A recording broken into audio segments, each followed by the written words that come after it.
देखियो ये चाउर के अथी आटा है अरबा चाउर के 1 कटोरा। तो ये चरौरी हम 2-3 रंग के बना रहल छी, धिया पुता के पसंद छै। एही में नून अहाँ के देखियो एतेक दऽ रहल छियै।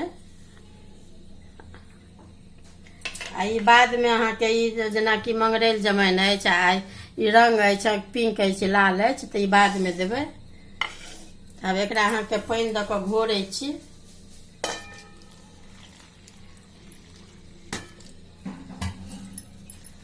कनी पानि ज्यादे पड़ै छै, देखा दै छी।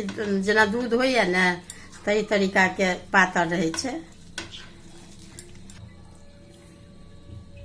देखियो ई अहाँ के केहन गाढ़ भऽ गेल, ई दूध जकाँ पूरा घोरा गेल अछि। तो ई पानि जे 1 टोपिया नेने छलहुँ तो इहो अहाँ के पानि लागत। एही तरीका के पातर घोरि कऽ आब हम गैस पर चढ़बै छी।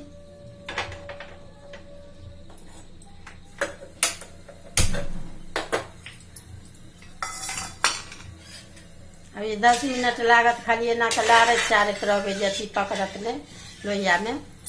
तो ई अहाँ के 10 मिनट, मात्र 10 मिनट लगे छै। आब ई गढ़ा गेल, बरकि गेल। आब काटै छी एकरा गैस के, आब बाद में रंग तंग मिलबै छियै।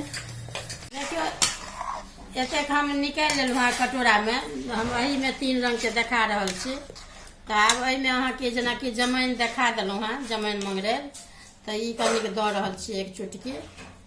आ एहिमे ई अहाँ के पिंक कलर अछि, ई रंग सेहो दऽ रहल छी, खाय वाला रंग अछि। थोड़ा आवाज आ रहा है इसलिए बोल रहे। देखियो नून देखबै तो देखेबे केलहुँ। अब ई रंग 1 चुटकी बेसी नहीं देबै, ओकर फिर स्वाद गड़बड़ा जायत। तो धिया पुता के पसंद नीक लागै छै, ताहि दुआरे रंग दऽ कऽ लोक अपन बनेलक। जेना कि अपना सबके बियाह दुरागमन में बनबै छी साँठ में, ताहि दुआरे। तो अभी हम खोट बना रहल छी मिला कऽ। प्लेट में लऽ कऽ अभी एना कऽ कनिक लऽ लेब, एना कऽ आ एहि तरीका के एना कऽ ई अपन छोट पैघ जतेक साइज के रहत से अहाँ के एही तरीका के खोंटि लेब। आइ भरि दिन कम से कम रौद लगबा के चाही, आ काल्हि खन भोर में जाकर उदारि लेब। खा देलहुँ हँ एहि तरीका के। आब ई लाल अहाँ के एहिमे फेर ई बाद में दै छियै जे कारी नहीं होइ छै। अहाँ के छनबै नहि तो उज्जर हैत, ताहि दुआरे अहाँ के जमाइन मंगरैल बाद में दै छियै। आब ई रंग अहाँ के एहिमे दऽ रहल छियै।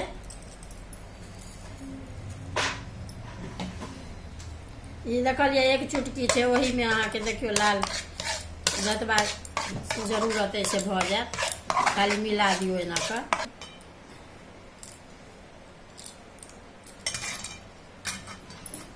अभी ठंडा गेलै तो आब एही पर हम अहाँ के 3 रंग के देखा रहल छी।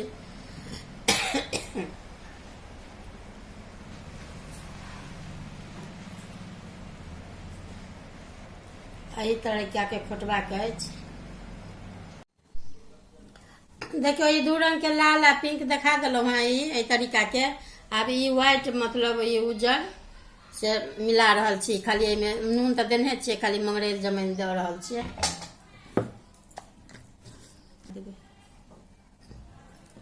ई मिला कऽ अहाँ के एही तरीका के इहो से एतऽ से दऽ रहल छियै। एके में हम 3 रंग के देखा देलहुँ हँ। जेहन अहाँ के पसंद है तो अपन से बना सकै छी।